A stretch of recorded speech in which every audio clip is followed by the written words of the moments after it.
Old NCERT आपकी ज्यादा relevant है नीट सिलेबस के बजाय न्यू एनसीईआरटी की। जो एनसीईआरटी एक्सरसाइज होती है फिजिक्स की वो बहुत बोरिंग, बहुत बेकार होती है, बहुत टफ होती है। बहुत सारे टॉपिक्स हटा दिए गए होंगे न्यू एनसीईआरटी में, बट वो नीट सिलेबस में जो एनएमसी सिलेबस है उसमें आ रहे होंगे। ओल्ड एनसीईआरटी से पढ़ाई करो, ओल्ड एनसीईआरटी की एक्सरसाइज मत लगाना, क्योंकि न्यू एनसीईआरटी में कम कंटेंट है, एनएमसी सिलेबस में ज्यादा कंटेंट है, तो हमको अपने सेफ्टी के लिए ज्यादा पढ़ के जाना पड़ेगा।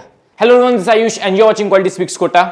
एक इंपॉर्टेंट चीज समझानी है, बतानी है, शायद आपको पता हो, शायद आपको नहीं पता हो, मेरी ड्यूटी आपको बताना। अभी मैं बैच में नीट फिजिक्स का आखिरी चैप्टर दैट इज सेमीकंडक्टर्स, उसमें मैं कुछ पढ़ा रहा था, तो मुझे लगा कि आपको ये चीज बतानी चाहिए।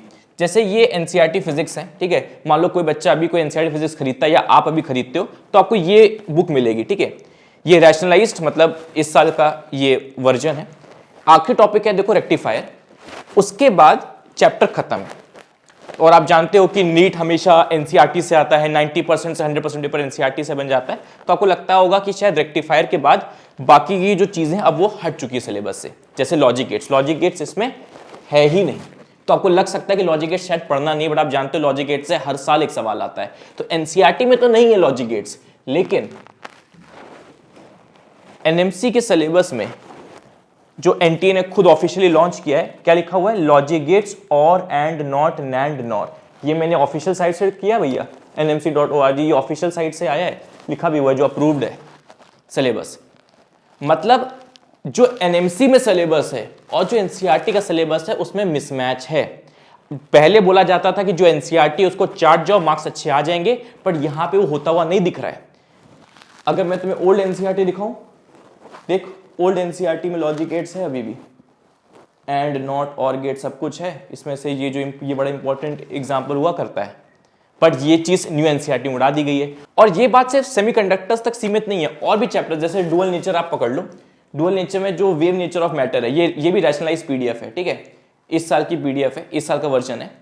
इसमें अगर आप देखोगे, अच्छा एक हट के पॉइंट बता देता हूं, यहाँ पे बस देखो, यहाँ पे लिखा हुआ है photoelectric effect and Compton effect. ये दो ऐसे फिनोमिना है जो पार्टिकल नेचर ऑफ लाइट को मान के ही एक्सप्लेन किए जा सकते हैं। ये आपके नीट में आ सकता है कि ऐसे कौन से फिनोमिना है जो पार्टिकल नेचर ऑफ लाइट से एक्सप्लेन किए जा सकते हैं या फिर पार्टिकल नेचर ऑफ लाइट की वजह से आते हैं। तो उसका आंसर है photoelectric effect and Compton effect. Compton effect का डिटेल हमारे सिलेबस में नहीं है, बट ये देखो एक वर्ड लिखा हुआ है, तो तुम्हारे नीट में आ सकता है। सर इसका इस वीडियो से क्या लेना देना? कोई लेना देना नहीं है, मैं जस्ट अंदर की टीचिंग निकल जाती है। इंपॉर्टेंट वर्ड है कॉम्पटन इफेक्ट, लिखा कुछ नहीं है, एक्सप्लेन नहीं किया गया, बट आ सकता है नीट में कि ये दो ऐसे इफेक्ट्स है। फोटोरेटिव इफेक्ट ये तो डिटेल में पढ़ते ही हो, ये बच्चा भूल जाता है। कॉम्पटन इफेक्ट भी पार्टिकल नेचर ऑफ लाइट से एक्सप्लेन किया जा सकता है, डिटेल नहीं, बट ये लाइन पढ़ लेना। हालांकि मैं कुछ और बताने जा रहा हूं।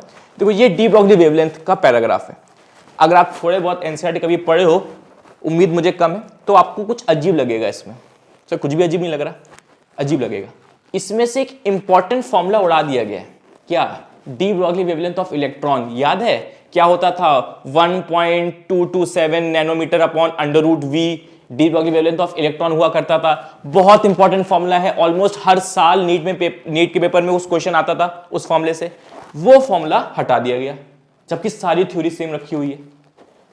और एक अटपटा क्या लगेगा, एक एग्जाम्पल तो है, और एक बड़ा फेमस एग्जाम्पल हुआ करता था, चैप्टर खत्म हो गया। एक और एग्जाम्पल हुआ करता था, अगर आपने एनसीईआरटी कभी भी पढ़ी है, उसमें था अल्फा पार्टिकल दे रखा है, ड्यूटेरियम दे रखा है, प्रोटॉन दे रखा है, पूछता है कि ऑर्डर ऑफ बताओ डी ब्रॉगली वेवलेंथ, किसकी ग्रेटेस्ट है डी ब्रॉगली वेवलेंथ, किसकी लोएस्ट है। ये बड़ा इंपॉर्टेंट एग्जाम्पल हुआ करता था, वो भी उड़ा दिया गया। तो इससे एक परसेप्शन आ सकता है कि ये सब नहीं पढ़ना है, बट ऐसी कोई भी चीज सिलेबस में, जो अगर आप एनएमसी सिलेबस में कोई भी चीज ऐसे नहीं लिखी हुई है, यहां पे प्रॉपर लिखा हुआ है डी ब्रॉगली वेवलेंथ रिलेशन। कुछ ऐसा नहीं लिखा है कि D Broglie wavelength of electron नहीं आ सकता, वो जो इंपॉर्टेंट एग्जांपल जो हुआ करता था। और एग्जांपल्स ऐसे बहुत सारे चैप्टर्स, ईएम वेव से पकड़ लो, बहुत सारे इंपॉर्टेंट एग्जांपल्स एनसीईआरटी फिजिक्स के जो करवाने चाहिए क्लास में, बट दिक्कत क्या, वो हटा दी गई एनसीईआरटी से। और उससे हमें ये लग सकता है कि वो नीट में नहीं आएगा, बट एनएमसी की जो सिलेबस, जो ऑफिशियल डेटा है नीट का जो सिलेबस है, उसमें सब लिखा हुआ है। ब्रूस्टर लॉ देख, न्यू एनसीईआरटी में नहीं मिलेगा तुम्हें। न्यू एनसीईआरटी में मैं देख रहा था डायफ्रैक्शन के बाद, डायफ्रैक्शन का भी एक इंपॉर्टेंट एग्जांपल हुआ करता था। डायफ्रैक्शन में एक इंपॉर्टेंट एग्जांपल हुआ करता था कि जैसे 10 मैक्सिमा डायफ्रैक्शन के सेंटर मैक्सिमा के अंदर समा रहे हैं, तो उस पर एक क्वेश्चन हुआ करता था। वो एग्जांपल हटा दिया गया। ब्रूस्टर लॉ न्यू एनसीईआरटी में नहीं है, पर ये सब एनएमसी सिलेबस में गिवन है। तो सर आप डरा रहे हो कि कुछ कंक्लूड भी करोगे। मैं तुम्हें कंक्लूड कर रहा हूं। देखो दोस्त, जो चैप्टर्स हटा दिए गए उनको मारो गोली, जो चैप्टर्स हटा दिए गए उनको मारो गोली, पर जो चैप्टर्स आ रहे हैं उन चैप्टर्स को ओल्ड एनसीईआरटी के थ्रू ही पढ़ना बेटर रहेगा मेरे अकॉर्डिंग। मतलब क्योंकि आपका जो एनएमसी सिलेबस है, एनएमसी सिलेबस में जो जो लाइंस लिखी हुई हैं वो ओल्ड एनसीईआरटी में तो हैं, बट एनएमसी सिलेबस में जैसे ब्रूस्टर लॉ इतना इंपॉर्टेंट है, लॉजिक गेट्स हर साल क्वेश्चन आता है, वो सब न्यू एनसीईआरटी में नहीं है। तो ये एक ड्रॉबैक है। तो मेरी रिकमेंडेशन ये रहेगी, आप लोग जो चैप्टर्स हट गए हैं उनको छोड़ो, जो चैप्टर्स आ रहे हैं उसमें ओल्ड एनसीईआरटी से ही पढ़ो, ठीक है, ओल्ड एनसीईआरटी से पढ़ो। एक फायदा क्या है न्यू एनसीईआरटी का, मैं आपको बता दे रहा हूं, ये कोई नहीं बताएगा। जैसे एनसीईआरटी फिजिक्स जो होती थी उसके क्वेश्चन बैक एक्सरसाइज करो तो पगला जाओगे, है ना। अगर मैं ये ओल्ड एनसीईआरटी उठा लूं, है ना, ओल्ड एनसीईआरटी उठा लूं, इसके अगर तुम क्वेश्चंस देखोगे, कहां गए क्वेश्चंस इसके, तो तुम देखो बहुत सारे क्वेश्चंस मिलेंगे तुम्हें, है ना। एडिशनल एक्सरसाइज मिलेगी, एडिशनल एक्सरसाइज तो होती नहीं है, पता नहीं क्या अटपटक क्या ये सब आया हुआ है, I is equal to I naught exponential, तो ये सब हमसे होता नहीं था, तो इसलिए हम एनसीईआरटी एक्सरसाइज करते नहीं थे। तो आप ये कर सकते हो, न्यू एनसीईआरटी में क्या है ना, न्यू एनसीईआरटी की जो एक्सरसाइजेस हैं वो बहुत ज्यादा सिलेक्टेड कर दी गई हैं। तुम देखो बस 6 क्वेश्चंस हैं और 6 के 6 बहुत सिंपल क्वेश्चंस हैं। मतलब सर एक बार और कंक्लूड कर दो। तो कंक्लूजन ये था कि पहला जो रिमूव चैप्टर्स हैं उनको तो हटाओ, उनको मारो गोली, है ना, उनको तो आप करने की जरूरत नहीं है।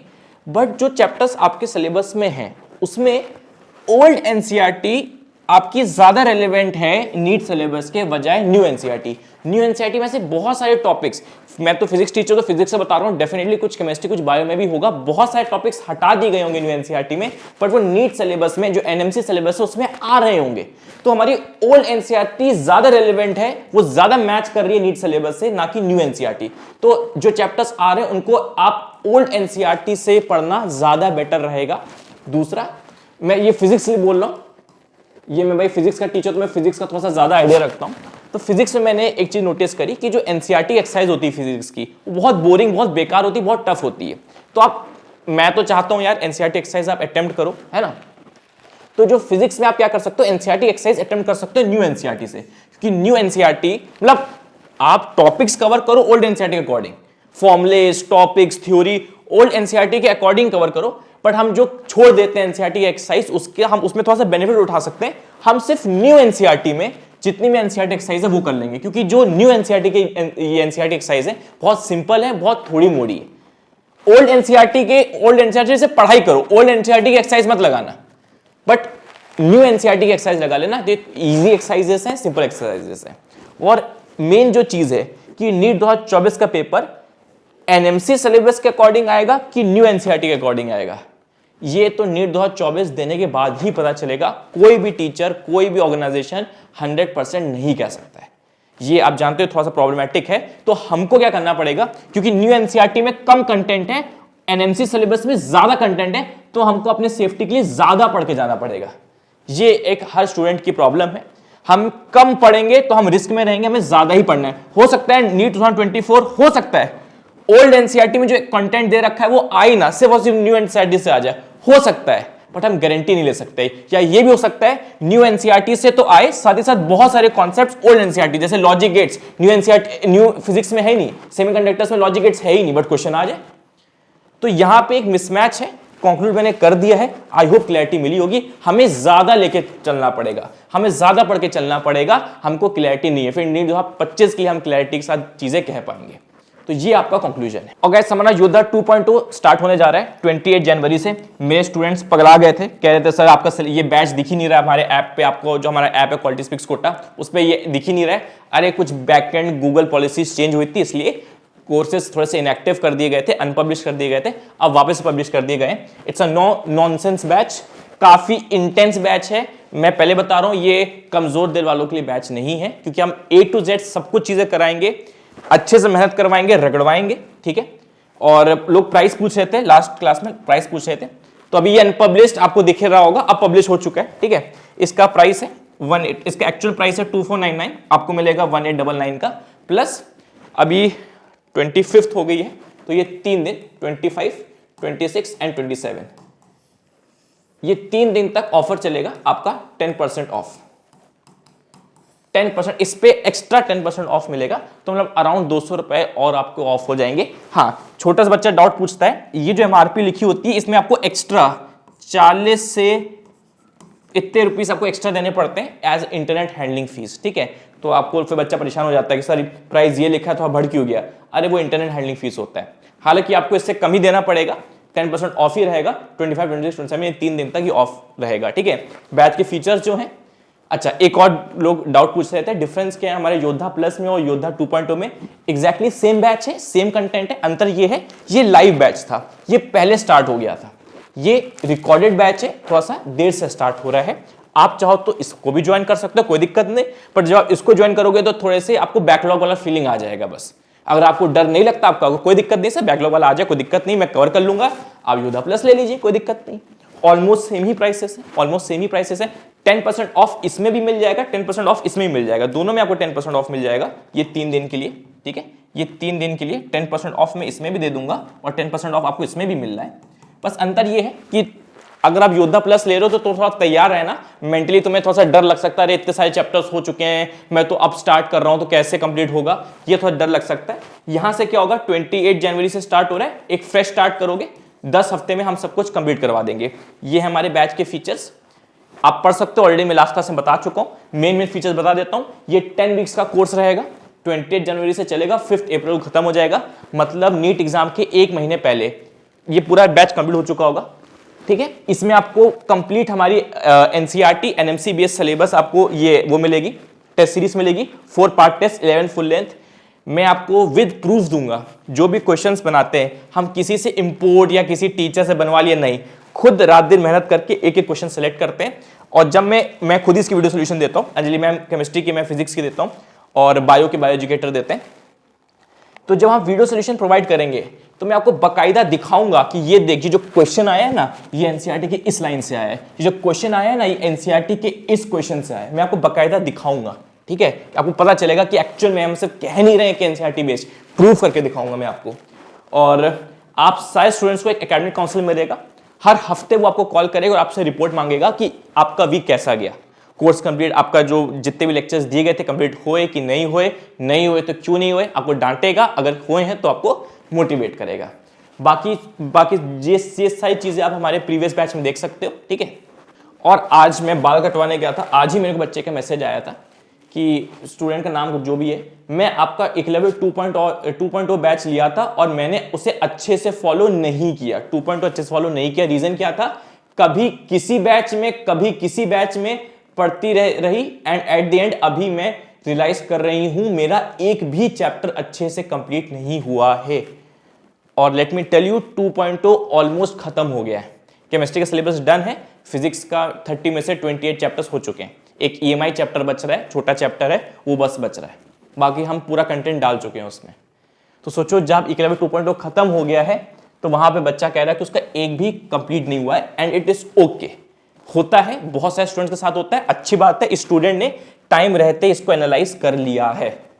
तो मैंने इसी को रिकमेंड किया कि बेटा तू योद्धा से पढ़, जो मैंने वॉइस मैसेज में भेजा है मैंने यही बोला है, योद्धा 2.0 से पढ़ो, अब 10 हफ्ते जान लगा के पढ़ो, इधर उधर नहीं भागना है। हम आपको जो फिजिक्स केमिस्ट्री में जो भी पढ़ाएंगे बिल्कुल डिटेल में हर एक चीज ब्लाइंडली फॉलो करके एक एक चीज को एब्जॉर्ब करना। एंड आई होप आप जो भी आप मेरे स्टूडेंट हो, आप प्लीज उस चीज को मानना। That's it for the video guys, thank you so much.